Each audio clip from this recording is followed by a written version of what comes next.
Good evening, Nancy. I hope you had a wonderful weekend, relaxing at least. This is the 25th Amendment to the United States Constitution. So, what is it exactly? Uh, to deal with issues related to presidential succession and disability.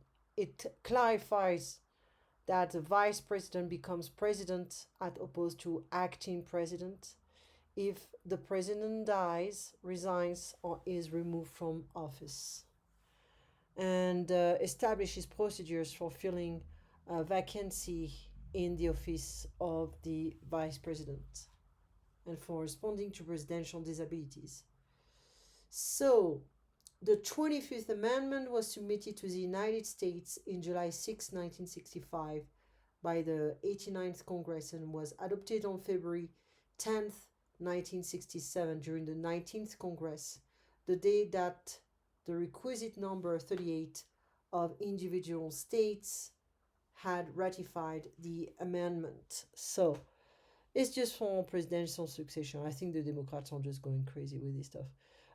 It's just a waste of time and energy to try to remove the president from office 2 months before the elections. It's just focus on the economy. Trying to give jobs to the people.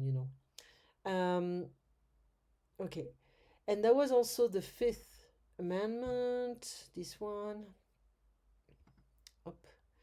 So addresses criminal procedures and other aspects of the Constitution. It was ratified in 1791, along with 9 other articles of Bill of Rights.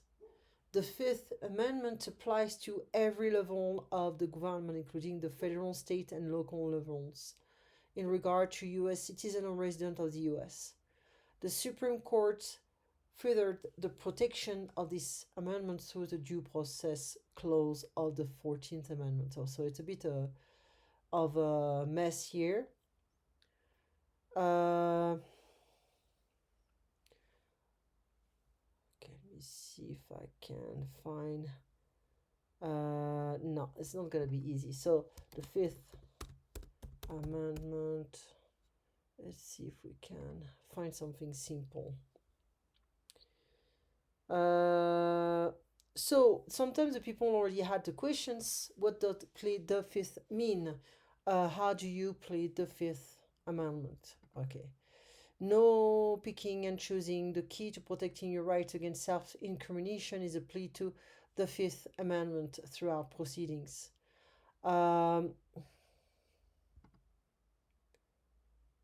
It's like colloquially, plead the fifth is used when you don't want to incriminate yourself.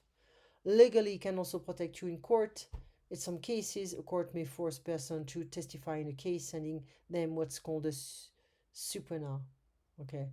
Um, it's just when you don't want to talk too much in front of a court of law, and it's a protection for not, for pleading the Fifth Amendment. Okay.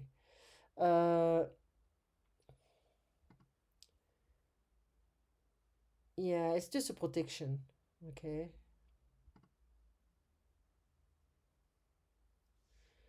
Cannot do that everywhere. It's just in a court of law, and if you don't want to reveal too many things. Okay.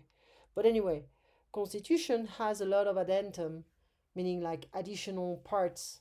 The you know it's just a constitution from the 18th century, cannot stay the same. We need to adapt this constitution to the modern world. That's why you're going to have a lot of amendments, a lot of addendum, etc. Anyways, so this is for your own personal knowledge. And if I go back to close up, just go here. That's not close up, but close enough. That was here. So the bricks, the steel, concrete, straw, knitting, and the bamboo. Many buildings came down, crushing and trapping people. People were pushed and fell. Things fell on top of people and they couldn't escape. One technique is to reinforce concrete with steel to make stronger. Buildings made of light materials are less likely to come down in an earthquake. Okay, so it's like less likely is like not as possible to come down. Okay, some bricks are cheap and walls made from them crack and collapse very easily.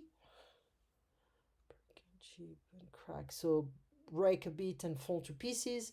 Cheaper materials are better than nothing for poor countries that can't afford anything else.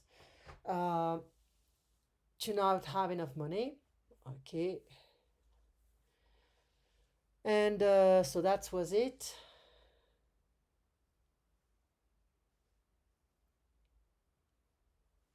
Okay, question 1 to 6. A, B, or C. Robert is interested in uh, how to construct buildings that won't fall down. So we just have to listen again.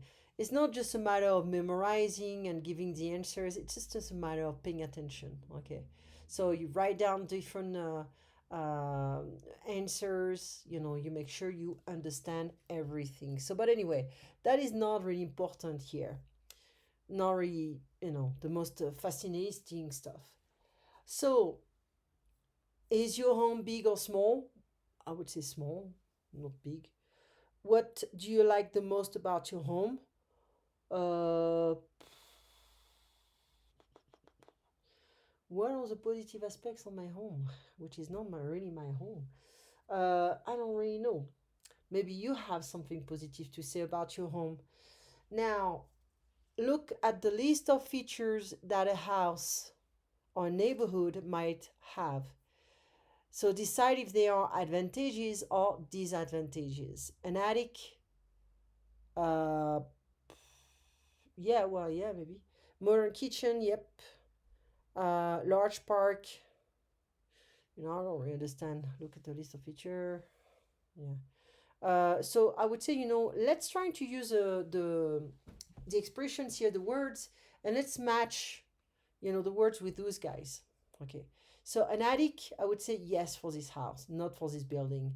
Modern kitchen, maybe this house. Large park,